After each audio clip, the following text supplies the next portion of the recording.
afternoon, everybody. It's a beautiful weather outside there and beautiful people inside here. So the day full of beautiful things. Welcome to the December Books and Bagels. Most of you know this is kind of research discussion where we bring students, graduate students from all disciplines or all colleges and schools to come and talk about their research or whatever they are working on. And it's one of the most important events for us in the Graduate Student Association and also the Graduate College. It's a joint effort between the Graduate College and then the Graduate Student Association to bring this event to you every month in the year. And this marked the end of the year 2016, and the next one will be in 2017. I'm happy to get into 2017 very soon. So once again, you are welcome. Today we have two wonderful presentations, and I want to urge all of you to stay till the end of the presentation.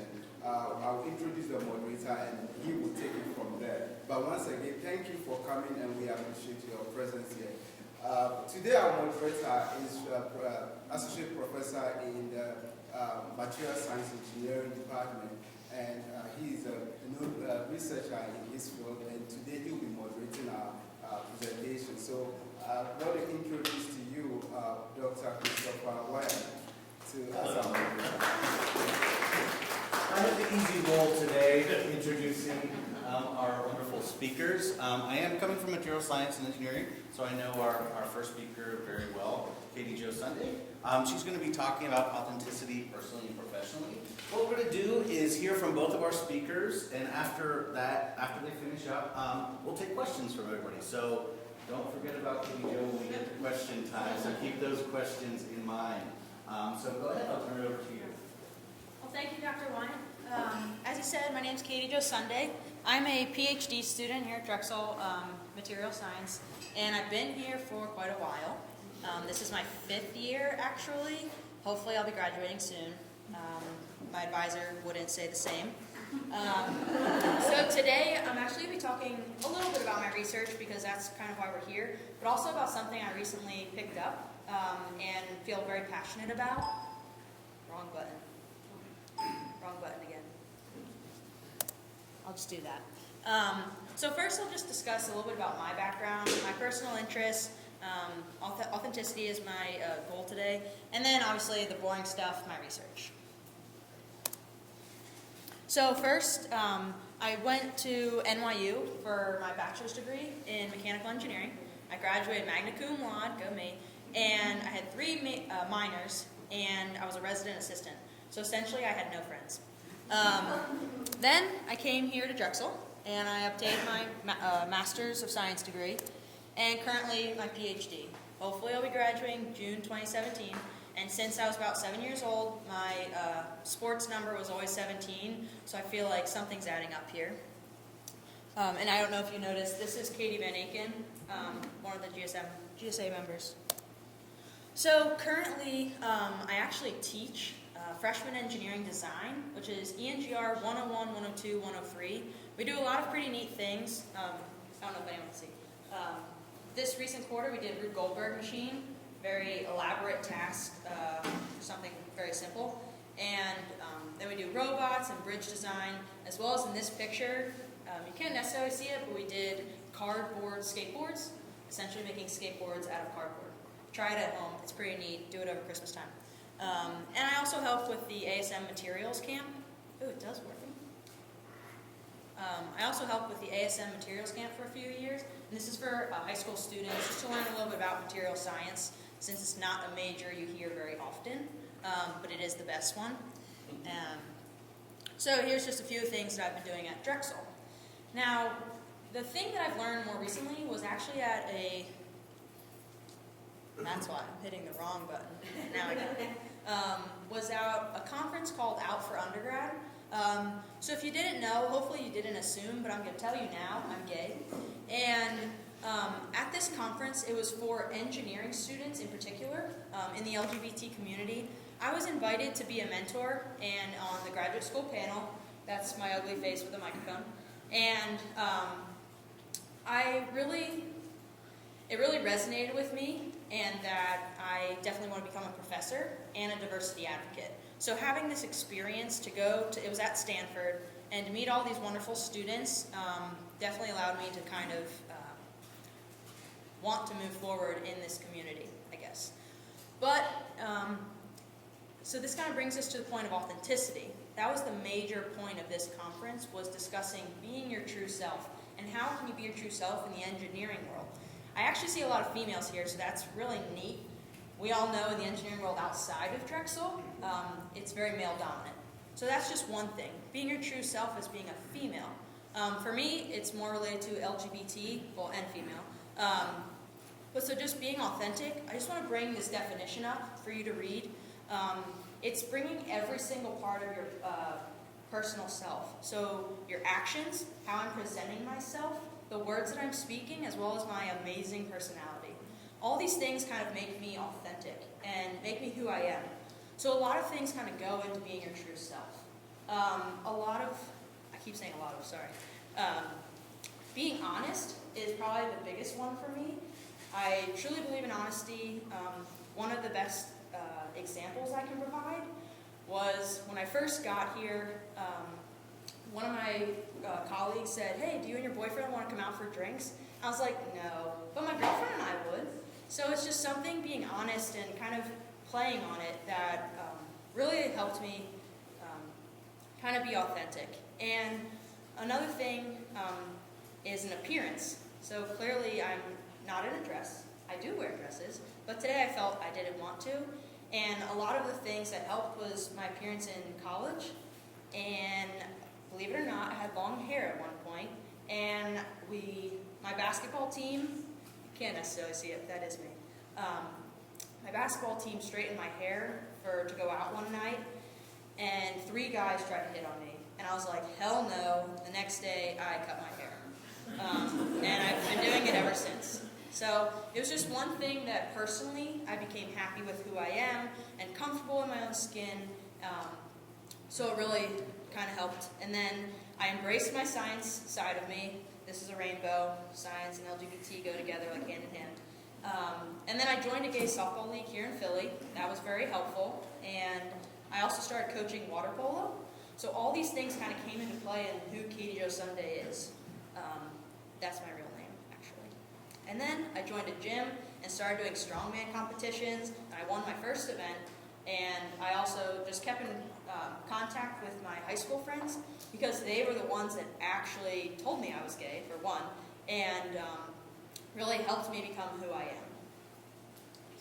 So the advice I was given is be yourself when you can.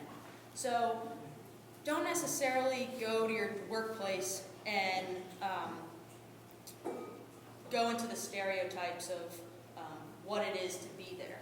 So for females, that was a bad example. I'm not going to say that example. This was the advice given to me. So I don't necessarily believe in it because you're really covering who you are.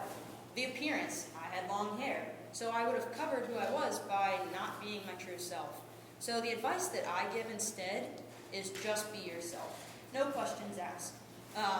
If I'm going to go to an employer and they don't think I'm gay or they don't want me to be gay, why do I want to be there in the first place? That's kind of the advice that I give.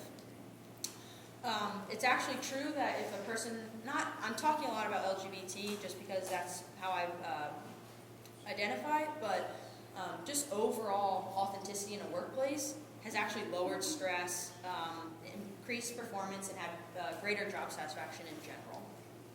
So professionally, it might not necessarily meet your home authentic and your work authentic, but they both should reflect on who you are.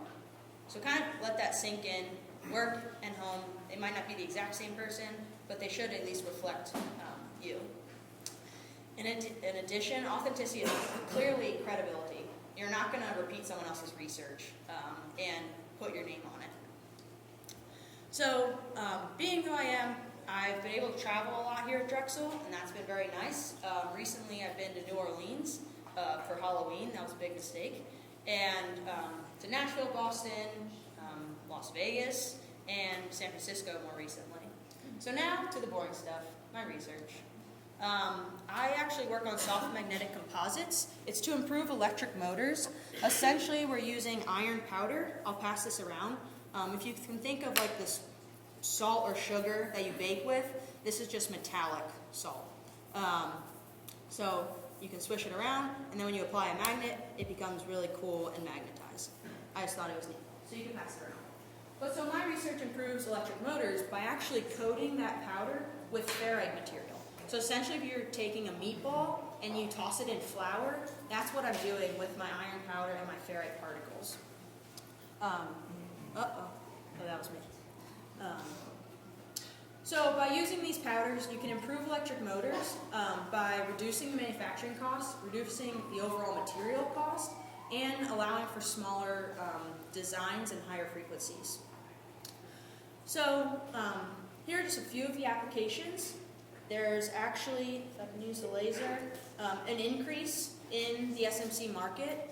And which is interesting is that for my materials, soft magnetic composites, the overall growth has actually yet to be determined. So I say it's geared towards electric motors, but that's just the goal in sight. There's a lot of other things that these materials in particular could be used for. So my research, as I mentioned, uses the iron powder that you're passing around, so don't drop it, I need that, and ferrite material. So I take this powder, I coat it, I put it in a really big compaction press, I heat it up, and then I do magnetic and microstructural testing. So if you're unfamiliar with material science, we essentially study materials. So there's polymers, ceramics, composites, and I study metals. How I do that is using microscopes, and I essentially take pictures and analyze the microstructure, the powder, the size of it, the grain structure inside, the coating material, and the different orientations, and how all of that applies to the magnetic properties. And then, ideally, I want to get a patent. Well, I have one patent, but I want to get a cooler patent that proves that these materials are the best. So, just the general direction of my research has gone, just taking organic coatings, like a polymer, coating these powders in that, compacting them, testing their magnetic properties, and then using a ceramic. I've used alumina, and then ferrite, Fe3O4, and then the best material, because it's high resistive, nickel zinc ferrite. That's okay. Lastly, these pretty pictures, I thought it was neat to bring back the authenticity, rainbow colors, but we can see that these are two materials that I mentioned, the iron and the ferrite, and they've been coated at, cured or heated at two different temperatures. And you can see this multicolor is actually the grain size. So on the left here at a lower temperature, you have a lot of little grains. It's very patterned. When you heat it up higher, these grains actually grow. Now for this material, you would think, oh, bigger grains is to improve magnetic properties. For this, it's actually the opposite, and that's because of that ferrite material that I have. The ferrite is what reduces the magnetic properties for these materials. So that's just shining a little bit of light on soft magnetic composites. I've done so much more research, so read all my papers. I don't have very many. But I would just like to acknowledge all my committee, everyone that's helped me out, my friends, my classes, the Out for Undergrad conference, and my family. So I would just like to say thank you, and this is my powder aquarium. So these are my iron powder in the light shade, and the darker shade is the ferrite coating. So I found a seahorse dragon, I have a sperm whale, and a great white shark. So thank you for your time. Thank you very much. We're going to move on to our next speaker.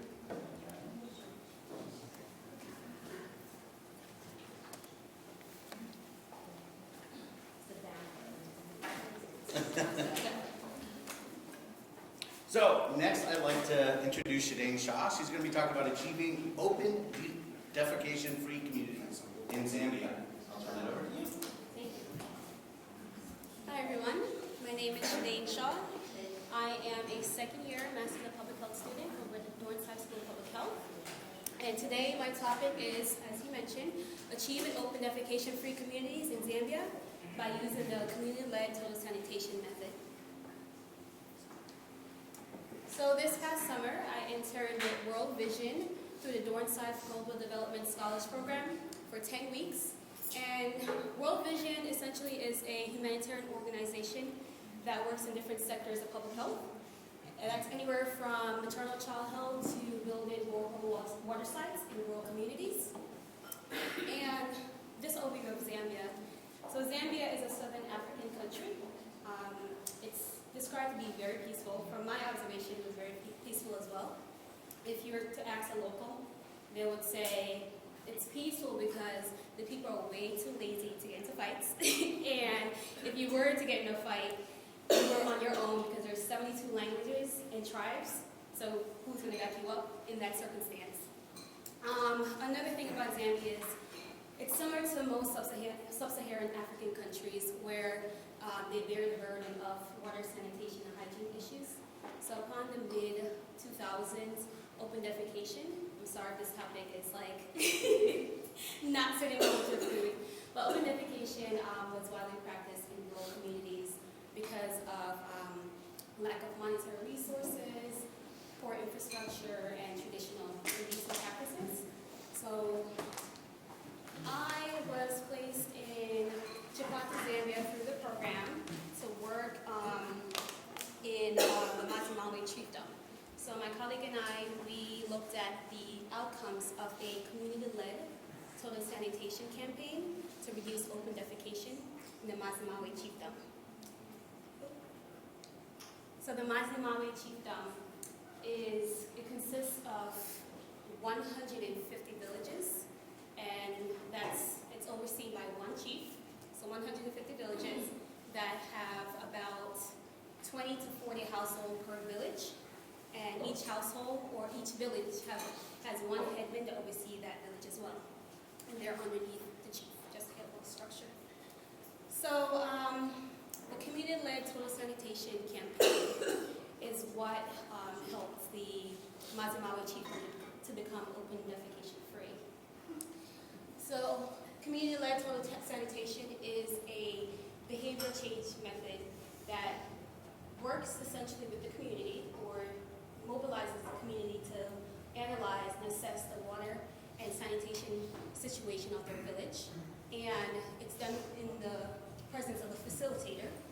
And after, surveying the village, they take action to reduce open defecation practices within the area.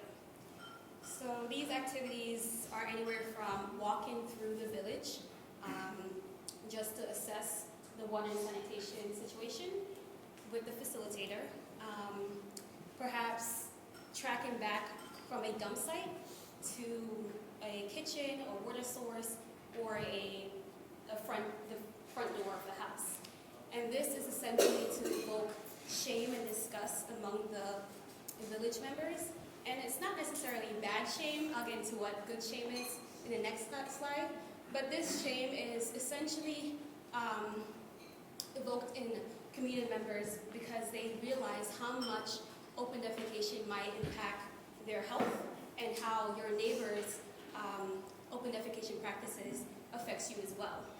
So if you have a improved sanitation facility like a toilet, that doesn't necessarily mean that you're safe from fecal-oral transmission within the village. So CLTS, or Community-Led Toilet Sanitation, is subsidy-free and it's design-free. There's no hardware provided, there's no money provided. So residents have to come up with how they're going to design their toilets and how they're going to provide a monetary resource for the toilets. And this design has made CLTS more sustainable, and it creates a more proud feeling among residents within the village because they put their money towards building a toilet, they put the money towards building, creating an open defecation-free village. Okay, so you normally see very different types of toilets or latrines, as you call it in the more public health field, but people in the village call it a toilet. So I saw straw-built toilets, I saw wood-built or brick-built. They might not have a roof, they may have a roof, they may not have a door, But the purpose of this is to bring community members together to realize the situation, the water and sanitation situation in the village, not necessarily the type of toilet they should have. So there's no education, essentially, and no hardware provision. So the intended results of CLTS is good shame.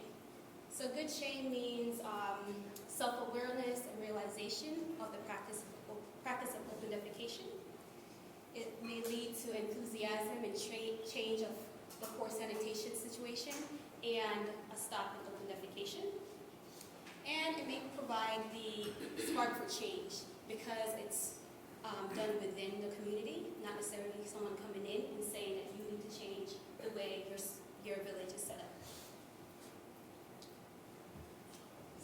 So CLTS is a method that's used in India, Asian countries, so other Asian countries. And in Zambia, it's set up in a way that it's focused on chiefdoms. So as I described before, the Mazimawe chiefdom consists of the 150 villages. So you can imagine that's a lot of individuals, a lot of households building a toilet and essentially changing a large area, behavior change in a large area, and to reduce diarrheal diseases after changing the open defecation practices within the area. So the focus on chiefdoms uses chiefs and headmen to persuade village residents to construct and use latrines. And they're partnered with NGOs and the Ministry of Health, such as the World Vision and the local Ministry of Health. So the Mazimawe 2012 CLTS campaign structure looked a little like this. So he started out with district trainers.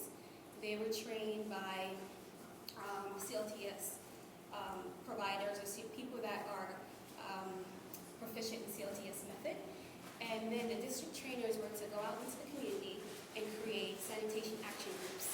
And these sanitation action groups went from village to village to try to get headmen to use CLTS or set up a CLTS campaign within their area. And this sanitation action groups went on to create champions. So they're the ones to monitor the campaign. But unfortunately, the top half of the design did not really work in the Mazimawe chiefdom at first because they did not involve traditional leaders. And this is not the first time they've done CLTS in Zambia. And when they did do it, they used traditional leaders like chiefs, and that's why it was so successful in Zambia.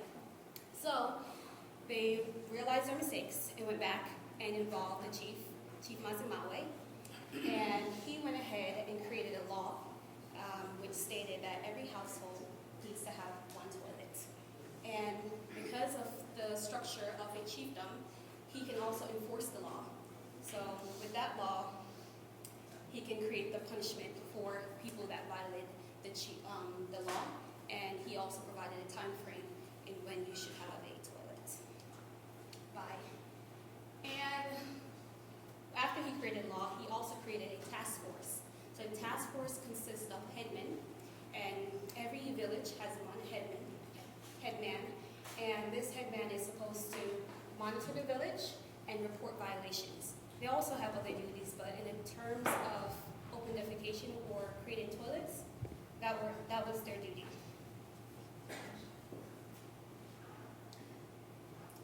So, fast forward 4 years, my colleague and I, we were there to look at the behavioral impacts of the community-led toilet sanitation. So what we did was we went from, I think we surveyed about 4 villages, 8 headmen and the chief, and school children on their knowledge, attitudes, practices, and beliefs of open defecation. And what we found was that there was a reduction in diarrheal disease cases from looking at health post data from the Ministry of Health from 2014 to 2015. And that was because that's around the time when most of the toilets were being built in the chiefdom. We interviewed 81 participants throughout our time there, the 10 weeks, and we found that one person did not have a toilet out of the 81 people that we interviewed. And he wasn't necessarily practicing open defecation, but he was essentially using his neighbor's toilet or sneaking to use other people's toilet, and he had no qualms about it. He was like, okay, I'm not practicing open defecation. So residents really, their knowledge on fecal-oral transmission was improved. They were able to connect the link between open defecation and disease transmission. Essentially, how a person will come down with a diarrheal disease within their village, and why the prevalence of diarrheal diseases were so high within the village prior to not having toilets. And a lot of folks recounted that during the wet season, there, if you open defecated in your village or near your village, sorry for this, the fecal oral matter would perhaps be washed into the center of the village, or contaminate other areas of the village, and that's how the transmission. So I was very taken back that so many people could recount it, even younger children, which is really good. And then young children did not know anything about open defecation, and that's because their parents were practicing using the toilets, and so when they grew up, they didn't know anything about using the bush, and it showed that toilets had become a norm 4 years after the campaign. So the public health implications of the campaign shows that CLTS is successful, particularly in Zambia because of the structure of authority. If the chief was not able to create a law, so many people would not have a toilet in the year 2016, because there is nothing really driving them to build the toilet because of the structure of the local community in the rural villages. And we saw that there was an adoption of new behavior patterns regardless of traditional beliefs. So a traditional belief is your in-laws are not supposed to use the same toilet as you. And they went around this practice by creating 2 toilets if your in-laws live with you, or your in-laws would use your next door neighbor's toilets. And if the village did not have, everyone in the village did not have a toilet, you would have people practicing open defecation if they visit. So this, the campaign really prevented open defecation in different forms. And having the authority, the chief saying that you need to create a toilet, a lot of people, their reasons for creating the toilet was because of the law, but they later recounted that they were really appreciative of the law, and they see how having a toilet just creates respect and reduces diarrheal diseases within the area.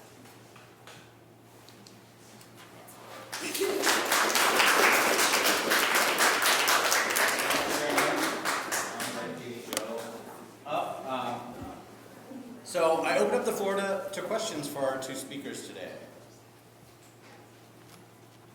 Go ahead. So I had a question about the open defecation and the shame aspect of that.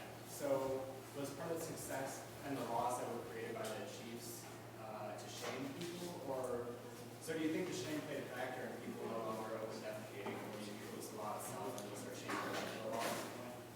I think it's a combination, because the shame is not necessarily like saying like what you're doing is horrible. It's more the community realizing that practicing open defecation is not necessarily good for their health in terms of what happens after so many people are openly defecating within the village. And the authority from the chief definitely played a huge role in why people created or constructed toilets in the end. Any other questions? I have a couple questions. For Katie Jo, particularly because you're going on interviews these days, How do you think being authentic manifests itself in the kind of scenario of being on a job? Yeah, so that was the advice that was given, the be yourself when you can advice. Everyone that I said, because I'm going on interviews, that was recently told to me.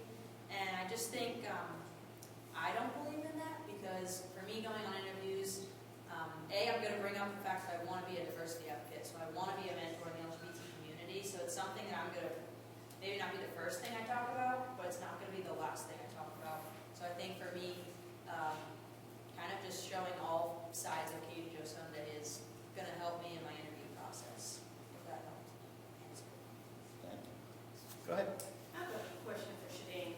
I was just curious in terms of your observations in Zambia, in terms of how CLTS was rolled out within these communities, if locally they developed a market where there are individuals in the village who ultimately were tasked or contracted to help construct latrines and local materials for certain families, or did individual families solely do it on their own? Individual families solely did it on their own. So there's no provision of materials or money.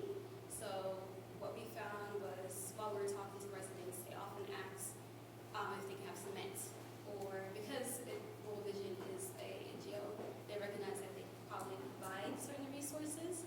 So they asked for cement, roofing. So we had to tell them that that's not our role as to why we're here today, and that's a difficult thing to navigate. So that's definitely one of the recommendations for the next step in CLTS in Mazamani Chiefdom. How can residents find the resources that they need without getting it from a NGO or someone else? How can they get it themselves? Go ahead. In terms of, I guess this is something that every first year graduate student goes through, like the imposter syndrome. How do you think authenticity can help alleviate that for us first years? So for me, I think maybe you don't necessarily. I found it elsewhere. So like I had a lot of friends here at Drexel that I was hanging out with during school and that, but you don't necessarily want to hang out with them the whole time. So I think just spreading your wings a little bit. So like joining clubs, joining other groups, finding other friends, that kind of helps figure that out. So I can't necessarily help everyone and explain how to do it, but just kind of getting a better sense of who you are elsewhere will help you with that. Because you're new, everyone's new to Philly when you first come, unless you came from Drexel.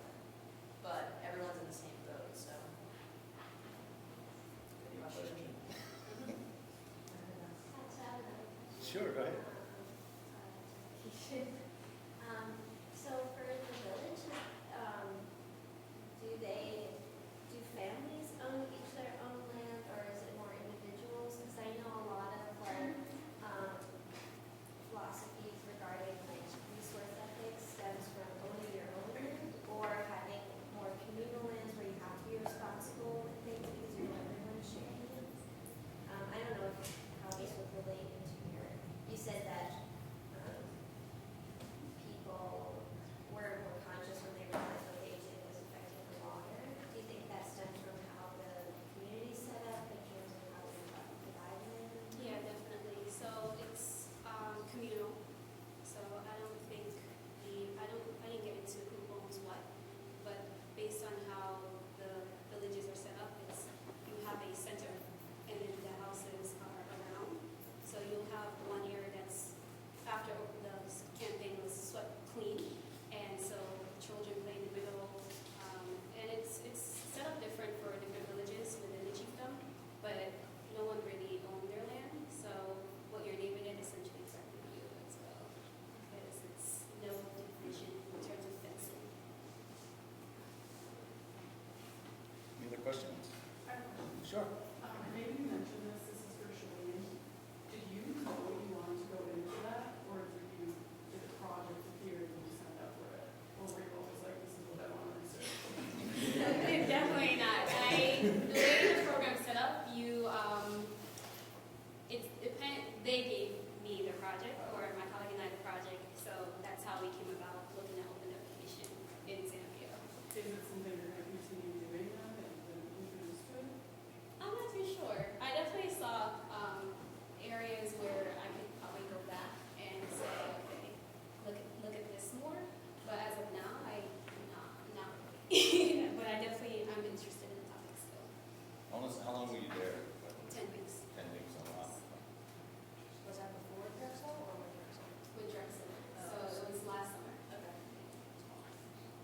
Yeah, go ahead. In Zambia, you mentioned a lot of people were very tired. Did you guys talk about bookworks and stuff? In terms of identifications? No, no words. We really did talk about the different types of diseases or the different types of illnesses people deal with. So it was more asking people how their health, how they feel their health is after the campaign. So they'll describe like no cholera, or they'll describe the diseases that they know of. Other questions? Oh, sorry. Your arm is perfectly lined up with the column. If you violated the one toilet per household, what would the repercussions be after the law was enforced? You had to, I think one of the punishments like going into the field and harvesting crops, or I guess giving away like one of your animals to the chief. It's good money. Yeah. Any other questions? I had one more for Katie Jo regarding the conference you attended. What was the scale of that conference and where did the undergraduates come from? So that was, it's recent, it was a conference for 125 students, and they were selected. So they're all from undergrads from throughout the United States and 7 other countries, I think.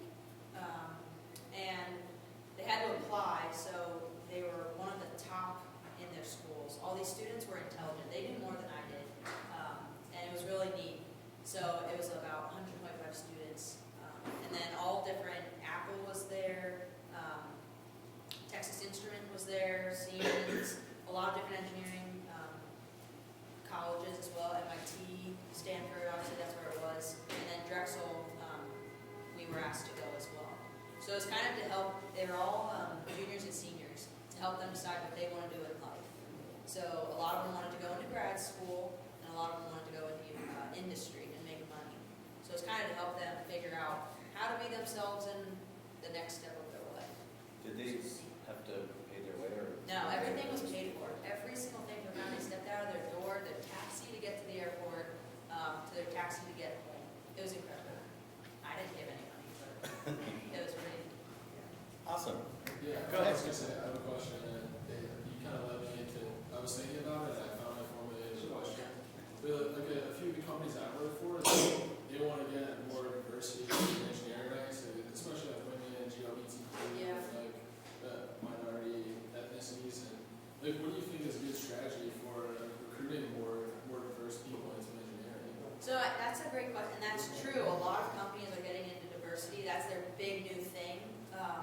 I think this conference was a great way to get more LGBT. But there are conferences for all different disciplines and all different groups, if you want to say. I feel like just going even to clubs. So like going to certain universities and just talking to their clubs and saying, hey, like, can I come and speak to your club to kind of see if anyone has any interest in our company? I don't see a lot of that though. I think that would be the next step.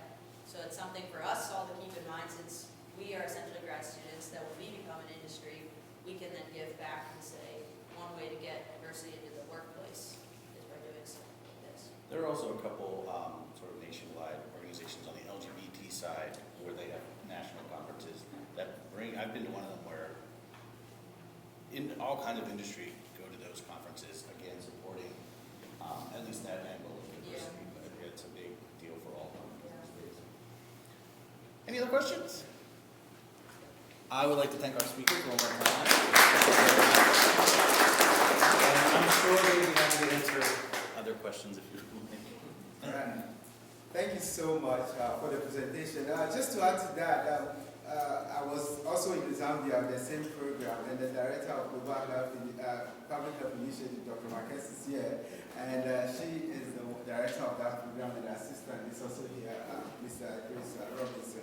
So it's a wonderful program. You can, I think the recruitment time for this year is already over, but you can talk to Idris, is just here, and it's a wonderful program. I will be also doing my dissertation through that program in the next summer. So it's something good you can try. All right, so thank you once again for our presenters. We always give some kind of award. We know you're working so hard, and you need coffee to actually keep you. So we give you marks, and we also give you certificates. So we just want to, I just want to invite you over, and then we have we take a picture together. But before that, I want to thank all of you for coming and then staying till this time. We appreciate your time and look forward to our next announcement for January Books and Bagels presentation. That will be posted very soon. And please, if you're interested, go to the Graduate College website and also fill in the speaker request form, and we'll be glad to have you present. So once again, thank you very much for coming. So, Katie.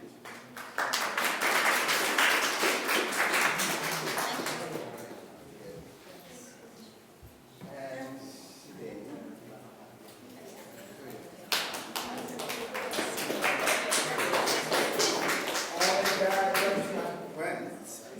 Yeah, coffee for you too.